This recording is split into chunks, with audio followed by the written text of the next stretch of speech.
You're 48, Derek. The tech industry doesn't want dinosaurs. Trevor Manning leaned back in his leather chair, that smug grin spreading across his face like he'd just delivered the punchline to the world's cruelest joke. He was about to find out how wrong he was. I set my company laptop on his desk with a soft thud. Then the manila folder. 8 years of building truck flow dynamics from the ground up, and this bastard thought I was done.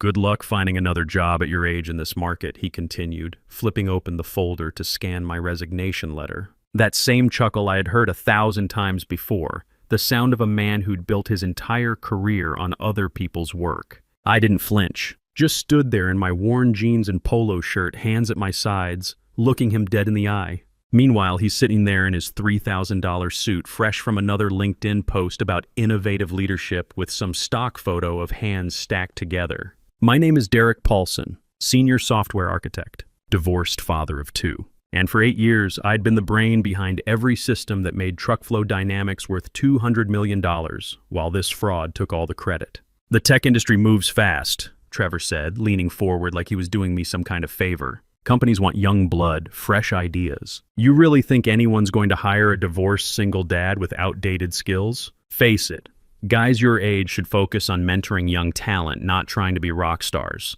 That familiar knife twist. He'd been using my divorce against me for 3 years now. Subtle comments about lifestyle stability and family commitments whenever promotion discussions came up. Never mind that I'd been busting my ass working 60-hour weeks to pay child support while he lived in his Cherry Hills Village mansion with his real estate agent wife, driving his Tesla Model S to work every morning. That's when I opened my mouth for the first time since walking in. I've already been hired, I said, voice steady as bedrock. Apex Logistics Solutions. Principal architect. 140,000 base plus equity. His smile dropped like a stone. Apex? His face went pale. You can't do that. We have non-compete agreements, NDAs. I shook my head slowly. Check your records, Trevor. I never signed either. You said you didn't want to scare off talent with excessive paperwork. Remember? The silence stretched between us like a taut wire. He was blinking fast now, probably running through every conversation we'd ever had about company policies. Besides, I added, picking up my folder, I think you're confusing me with someone else. I was never your talent. I was your safety net. The unraveling started 2 years ago when Sarah packed the last box on a Tuesday morning in March. 18 years of marriage, reduced to cardboard containers and a custody agreement that gave me alternating weekends with Jake and Emma. It's not about the hours you work, she said, taping up a box marked Kitchen Sarah's. It's that you care more about solving computer problems than talking to your own family. She wasn't wrong. I'd been hiding in code for years, staying late at the office, working weekends on algorithm optimizations. Easier than dealing with the slow death of our marriage. Easier than admitting I felt like a stranger in my own house. The divorce settlement hit me hard. Child support, splitting assets, suddenly paying for 2 households on a $95,000 salary that Trevor had kept frozen for 4 years running while he got promoted based on systems I'd designed. I moved into a 2-bedroom apartment in Aurora. Nothing fancy, but close enough to the kids' school for pickup duty. My Honda Civic 2018 replaced the family SUV. The basement became my workshop where I built model trains on quiet Sunday nights when Jake and Emma were at their mom's. Budget constraints, Trevor would say during my annual reviews. But you're such a valuable contributor, Derek. We really depend on your stability. Stability. Code word for, we know you can't leave because you need the health insurance and steady paycheck for child support.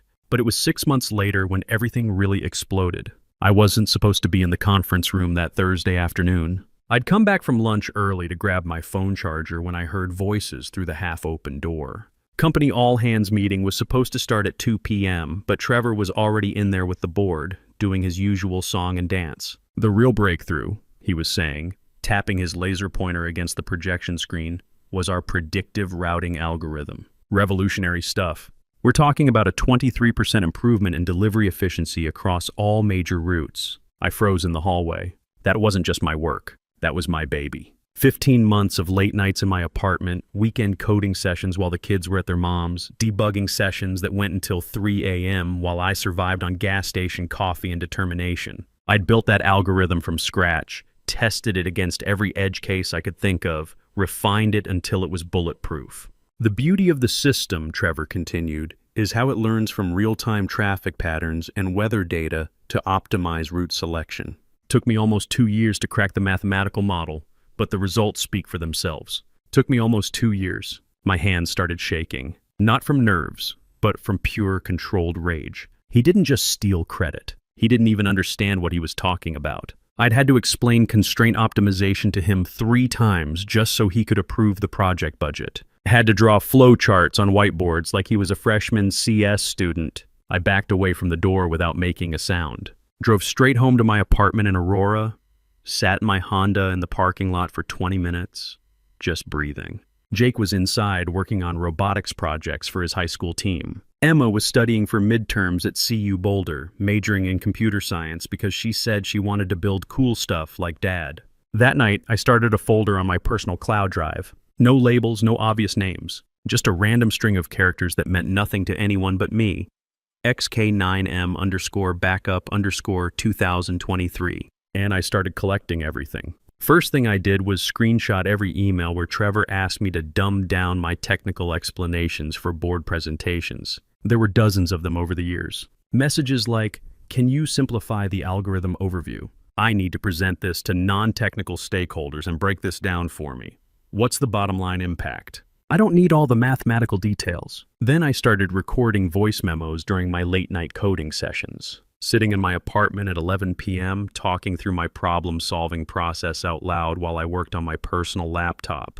Time-stamped audio of me working through the mathematical models, explaining constraint optimization theories to myself, debugging edge cases that kept me up until 2 a.m. March 15th, 11:47 p.m. Working on the weight distribution problem for multi-stop routes. The issue is that standard algorithms treat each delivery point as independent, but real-world logistics has cascading effects. If you optimize Route A without considering how it affects driver availability for Route B, pure documentation of the creative process, proof that I was the one doing the actual thinking while Trevor was at home posting motivational quotes on LinkedIn. But the real gold mine was in our company's version control system.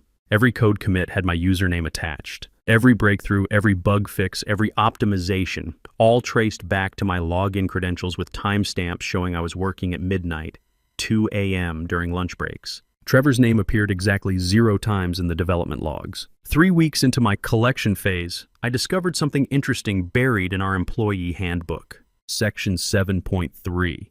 Intellectual property developed during personal time using non-company equipment may be classified as independent research, subject to review.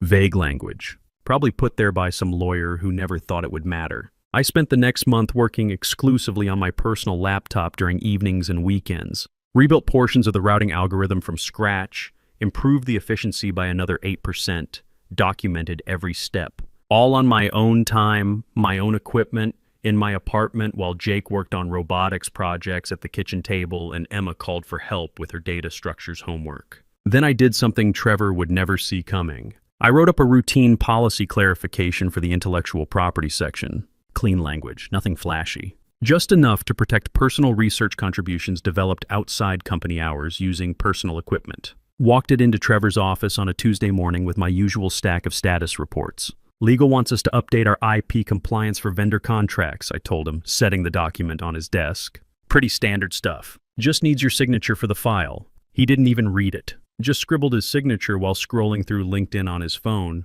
probably looking at the latest motivational quote he could repost about disruptive innovation or paradigm shifts. Thanks for handling that, Derek. You always take care of the boring details. Boring details. That signature just gave me legal ownership of half the improvements to our core system. By month 4 of my collection, I had everything backed up in 3 separate locations. Encrypted files on 2 different cloud services, plus a physical drive I kept in a safety deposit box at a downtown Denver bank. Ironclad timestamps, voice recordings, email chains, and legal protection I'd gotten him to sign himself. I even consulted with my lawyer, the guy I'd used for the divorce 3 years back, and had him review everything. "You're clean," he told me over coffee near the courthouse. "No legal exposure. The policy changes you got signed actually protect you better than most developers ever manage. I just needed the right opportunity to use it all."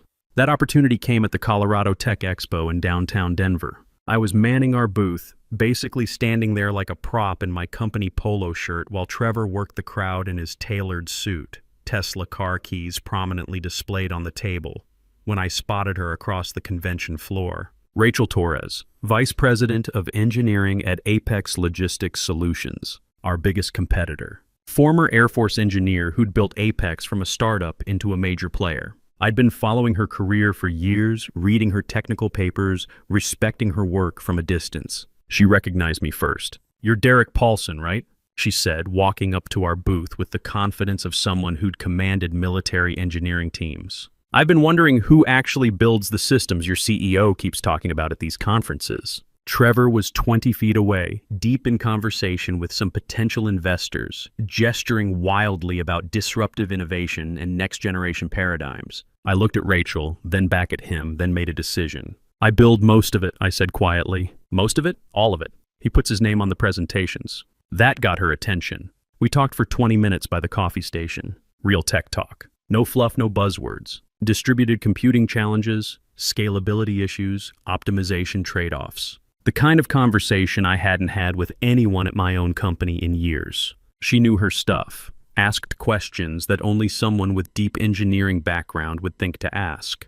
"I've been trying to figure out how TruckFlow's routing system works for 2 years, she said. "Our engineers keep hitting walls trying to reverse engineer the logic patterns." "That's because the core architecture uses layered constraint optimization," I said. "Most people try to solve it with standard pathfinding algorithms, but that doesn't account for real-world variables like driver hours of service regulations, vehicle capacity constraints, and dynamic priority adjustments." When she handed me her business card, she looked me straight in the eye. "If you ever want to work somewhere that values the actual builders instead of the talking heads, give me a call. We need a principal architect, and from what I can see, you're completely wasted here." I didn't call Rachel right away. Spent 2 weeks thinking it through, running scenarios, checking my legal position one more time. That weekend, I took Jake and Emma hiking in Rocky Mountain National Park. Told them I might be changing jobs soon, getting a better opportunity. Emma, 19 and studying computer science at CU Boulder, was excited. "Dad, you've been talking about those algorithms for years. Maybe you'll finally get credit for your work." Jake, 16 and captain of his high school robotics team, was more practical. "Does it pay better?" "Because Mom says college is expensive." Smart kids.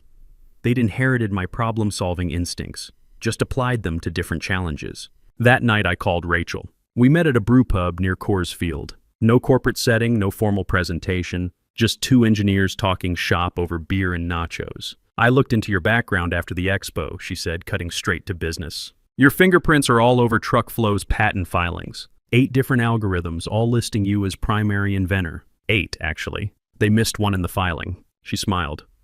"We've been trying to figure out how TruckFlow's routing system works for 2 years. Our engineers keep hitting walls trying to reverse engineer the logic patterns." For the next hour, I walked her through the theoretical framework, not revealing proprietary code, just explaining the approach. The mathematical models, the decision trees, the machine learning components that adapted to traffic patterns and delivery constraints. By the end of the conversation, she leaned back in her chair and said, "Principal architect, 140,000 base plus equity that vests over 4 years. Your own team of 22 engineers, full development authority, and will cover all legal costs if your current employer tries anything stupid." I thought about my apartment rent, Jake's college fund, Emma's tuition bills. Thought about 8 years of watching Trevor take credit for my work while keeping my salary frozen at $95,000. I shook her hand. "When do I start?" "Soon as you're ready to walk away from that place." I didn't quit immediately. Spent another month preparing everything. Transferred all my personal files to external drives,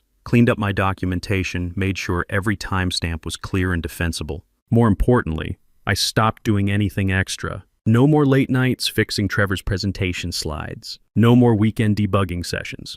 No more urgent patches to keep our systems running smooth. I just did my basic job requirements and went home to coach Jake's robotics team and help Emma with her data structures homework. The cracks started showing within 2 weeks. Client complaints started trickling in. Minor system glitches that I would normally catch and fix before anyone noticed. Optimization routines running inefficiently because I wasn't there to babysit them. The predictive algorithm started producing suboptimal routes because it needed constant fine-tuning that only I knew how to do. Trevor called me into his office on a Thursday morning, looking stressed. His usually perfect hair was disheveled, and I could see 3 empty Red Bull cans in his trash. Derek, we're seeing some performance issues with the routing system. Nothing major, just some efficiency drops. Can you take a look? I'll add it to my task list, I said. Should be able to get to it next week sometime. Next week? This is pretty high priority. Walmart's operations team is asking questions. I've got my regular assignments to finish first. You said last month during my performance review that I needed to focus on documented deliverables instead of ad hoc troubleshooting. His jaw tightened, but he couldn't argue. He had said exactly that, trying to justify another year without a raise. The final piece fell into place when I saw the speaker list for the Rocky Mountain Supply Chain Summit. Trevor Manning, CEO of Truck Flow Dynamics, giving the opening keynote on innovation in predictive logistics, the future of supply chain optimization. I registered myself as an attendee that same day. Rocky Mountain Supply Chain Summit, grand ballroom at the Marriott downtown, packed with about 1,200 industry professionals. I sat in the back row, arms crossed, wearing jeans and a button-down shirt while everyone else was in suits. Rachel Torres was 5 rows ahead of me, part of Apex's delegation. Trevor took the stage in his expensive charcoal suit, the one his wife probably picked out during their last shopping trip to Cherry Creek Mall. His MBA from CU Boulder prominently displayed in his bio slide, along with photos from various conferences where he'd presented my work. He opened strong. Generic corporate speak about pushing boundaries and leveraging data for smarter solutions. Could have been any CEO at any tech conference. The audience was polite but not particularly engaged. Then came the technical section. Our breakthrough predictive routing algorithm, Trevor said, clicking to a slide with my mathematical models displayed in bright blue text, represents a fundamental shift in how we approach logistics optimization. I felt my hands clench. Those were my equations, my variable notations, my work. The system uses advanced machine learning to predict traffic patterns, weather impacts, and delivery windows with 97% accuracy, he continued. The development process took nearly 2 years of intensive research and modeling to crack the underlying mathematical framework. A hand shot up from the third row. Can you walk us through the statistical framework? What type of regression models are you using for the prediction layer? Trevor smiled, the same confident expression I'd seen him practice in the bathroom mirror before board meetings. It's a hybrid approach. We combine multiple methodologies to achieve optimal results. Non-answer. Pure bullshit disguised as technical expertise. Another question. How do you handle the computational complexity when scaling across multiple regions? The O of n squared problem gets pretty ugly with large data sets. We've developed proprietary optimization techniques that allow for real-time processing at scale. More generic garbage. I could see people in the audience starting to shift in their seats. These were smart people, engineers, researchers, logistics professionals who knew the difference between real technical content and marketing speak. A woman near the front stood up. I recognized her. Dr. Sarah Chen from Colorado State University's Logistics Research Department. She'd published papers on constraint optimization that I had referenced in my own work. I've reviewed your published papers, she said, voice cutting through the room like a blade. The mathematical models you're showing don't match the algorithms described in your technical documentation. The constraint optimization functions are fundamentally different. Trevor's smile faltered for the first time. Well, we've made several iterations since those publications. Which specific iterations? The base optimization function I'm looking at shouldn't converge with those input parameters. The mathematics don't work. Silence. Trevor was staring at the slide, probably trying to remember what any of those symbols meant. I'd drawn those equations on his whiteboard 6 months ago, explaining each variable 3 times before he nodded and said he understood. I think, Doctor, Chen continued, someone who actually built these systems should explain how they work. That's when I stood up. The room went quiet. All 1,200 pairs of eyes turned toward the back row where some guy in jeans and a polo shirt was getting to his feet. I can answer that, I said, loud enough for everyone to hear. Trevor's face went white. He knew that voice, knew exactly who was about to walk down that aisle. I walked past rows of executives and engineers, straight to the front of the room, took the microphone from Trevor's hand without asking permission. He stepped aside like a ghost, probably already calculating how fast he could get to the parking garage. The optimization framework uses a multi-layered constraint satisfaction approach, I began, looking out at the audience instead of at Trevor. The base layer handles route optimization using a modified Dijkstra algorithm with dynamic weight adjustments. The prediction layer runs parallel processing with weighted historical data and real-time traffic feeds. Nods from the crowd. Real engagement for the first time all morning. The reason the mathematical models look inconsistent, I continued, glancing at Dr. Chen, is because the published papers only show the simplified version for patent filing purposes. The actual production system uses dynamic constraint relaxation that adjusts parameters based on delivery priority, vehicle capacity, driver hours of service regulations, and real-time weather impacts. I walked them through the real architecture. Not corporate buzzwords, not marketing speak. Just clean technical explanation of how the system actually worked. The mathematics, the logic trees, the machine learning components, the decision frameworks I'd built during those late nights in my apartment while Trevor was posting motivational quotes on LinkedIn. The breakthrough isn't just in the algorithm, I said, warming up to the topic I'd been passionate about for 8 years. It's in understanding that logistics optimization is fundamentally a human problem disguised as a mathematical one. Drivers have families, trucks break down, weather changes, customers change their minds. The system has to be smart enough to handle chaos, not just calculate optimal routes. When I finished explaining the real technical architecture, the room erupted in applause. Not polite conference clapping, real recognition from people who understood what they'd just heard. I handed the microphone back to Trevor and walked off the stage. He didn't say another word, just stood there in his expensive suit, exposed as a fraud in front of 1,200 industry professionals. The conference ended in chaos. Reporters, industry bloggers, LinkedIn influencers. Everyone wanted to know who I was and what had just happened. Someone had recorded the whole thing on their phone. By the time I reached the parking garage, the video was already being shared in tech industry Slack channels. I didn't stick around for interviews. Just drove straight to Apex's office in my Honda Civic, past Trevor's abandoned Tesla in the hotel parking lot. Rachel was waiting for me with a cup of coffee and a contract. That was either brilliant or completely insane, she said. Maybe both.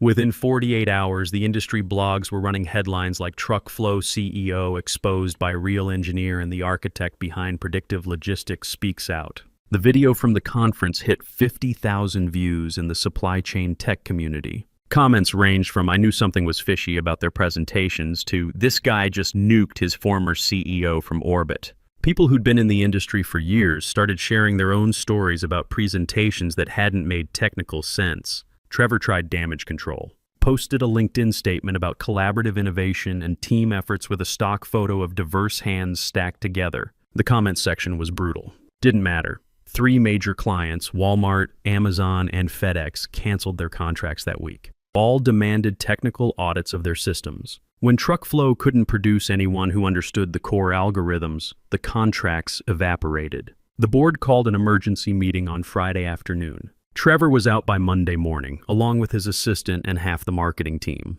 By Tuesday, Trevor's LinkedIn profile had been updated to "seeking new opportunities in executive leadership." The motivational quotes stopped. The conference speaking invitations were withdrawn. His wife, apparently unaware of how precarious their financial situation had become, filed for divorce 3 weeks later when the reality of his unemployment hit their mortgage payments. The Tesla got repossessed. The Cherry Hills Village house went on the market. Trevor moved into a studio apartment in Lakewood and started posting resume updates that conveniently omitted his last 2 years at Truckflow. But I learned something else through industry connections. 10 years ago, Trevor had been a decent engineer himself, not brilliant but competent. It was 5 years of corporate politics and the pressure to move up or move out that had turned him into what I'd seen. The system had rewarded his presentations over programming, his networking over algorithms. That didn't excuse what he'd done to me, but it made it more complicated than simple good versus evil. Meanwhile, the industry started digging deeper. Turns out, most of Trevor's previous innovations at other companies had similar patterns. Charismatic presentations, vague technical details, and a trail of overworked engineers who'd left shortly after his arrival. Truckflow struggled for 8 months before being acquired by a larger firm at 30% of its previous valuation. Turns out, when you fire the only person who understands your core technology, things fall apart pretty quickly. Their remaining engineers couldn't maintain the systems I'd built. Performance dropped, error rates spiked, clients complained. First day at my new job, I walked into a conference room with 22 engineers waiting to meet their new principal architect. Smart people, real developers, the kind of team I'd always wanted to work with. No politics, no stolen credit, just people who cared about building great systems. "I'm Derek," I said. No PowerPoint, no corporate introduction. I built the routing systems that TruckFlow used to run on. Now we're going to build something better. But leading a team of 22 engineers turned out harder than writing algorithms. The first few months, I'd wake up at 3 a.m. wondering if I was really qualified for the title principal architect or if I was just another imposter who'd gotten lucky. Rachel noticed my struggle during our monthly one-on-ones. "You're trying to prove you deserve to be here," she said. "You already proved that. Now you need to learn how to lead." She was right. I'd spent 8 years working alone, building systems in isolation, learning to delegate, to trust other people's code, to guide without micromanaging. Those were different skills entirely. We spent the next 6 months building exactly what I'd promised: clean code, smart architecture, innovative solutions to problems I'd been thinking about for years. My corner office overlooked downtown Denver with mountains visible in the distance. Real leadership, real recognition, real compensation. The day we launched our new platform, it outperformed TruckFlow's old system by 17% across every major metric. Our clients started seeing immediate improvements. Word spread fast in an industry where performance gains like that are front-page news in trade publications. But success came with complications I hadn't anticipated. 3 months after TruckFlow's acquisition, I ran into Mike Kowalski at a Starbucks near downtown. Mike had worked in accounting for 12 years. Good guy. 2 kids in high school, coached Little League on weekends. Always brought homemade cookies to office birthday parties. "I don't blame you, Derek," he said, stirring his coffee with hands that looked older than I remembered. Trevor had it coming, but the severance package was pretty thin when they shut down our division. "I found work, but it's a 30% pay cut." He paused, looking out the window. My oldest was looking at Colorado School of Mines for engineering. "Now we're talking community college first." I bought his coffee and walked away wondering if there had been another way. 37 people had lost their jobs when TruckFlow collapsed. Mike was just one face among many who'd been collateral damage in my pursuit of justice, which is why I started a small scholarship fund for TruckFlow families that year. It wasn't much, but Mike's son got one of the first grants. That night, Emma called from college. "Dad, my CS professor mentioned your name in class today. Good things, I hope. He called you controversial but brilliant.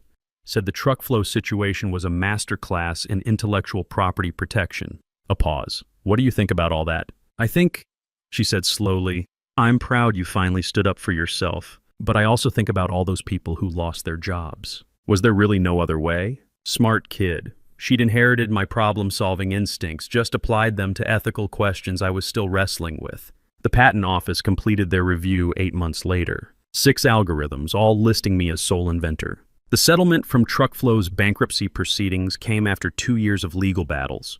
$2, $3 million, enough to help with college funds and finally give me some financial breathing room, but not the life-changing windfall the headlines had suggested. 6 months later, I heard Trevor had taken a senior engineering role at a smaller firm, back to hands-on technical work. Maybe the fall had reminded him why he became an engineer in the first place. Jake started telling his robotics teammates that his dad was the guy who'd built the algorithms they were learning about in their computer science classes. Emma switched her major from business to computer science, inspired by watching her father finally get recognition for his work. The real payoff came on a Tuesday evening in November. I was working late in my office, reviewing code from my team, looking out at the Denver skyline and thinking about how different my life had become. My phone buzzed with a text from Emma. "Dad, saw the article about you in Tech Weekly. My professor talked about constraint optimization in logistics and mentioned your work." I told everyone that's my dad.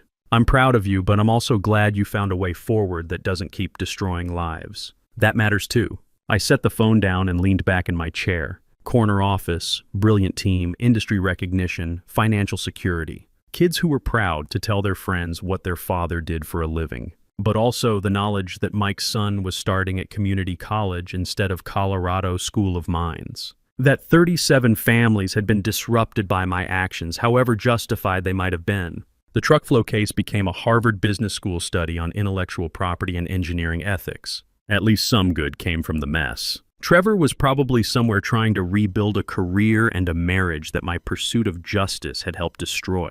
The system had failed him too, in its way, turning a decent engineer into someone who felt he had to steal credit to succeed. Sometimes the best revenge is being undeniably good at what you do. But the older I get, the more I understand that even justified revenge has consequences for people who never deserve them. Success tastes sweeter when you earn it honestly, But wisdom means recognizing that in the real world, justice always comes with collateral damage. The truth spoke for itself. I just had to live with everything it said. If this story hit home for you, give it a like. And subscribe if you want more stories like this. I post new ones daily.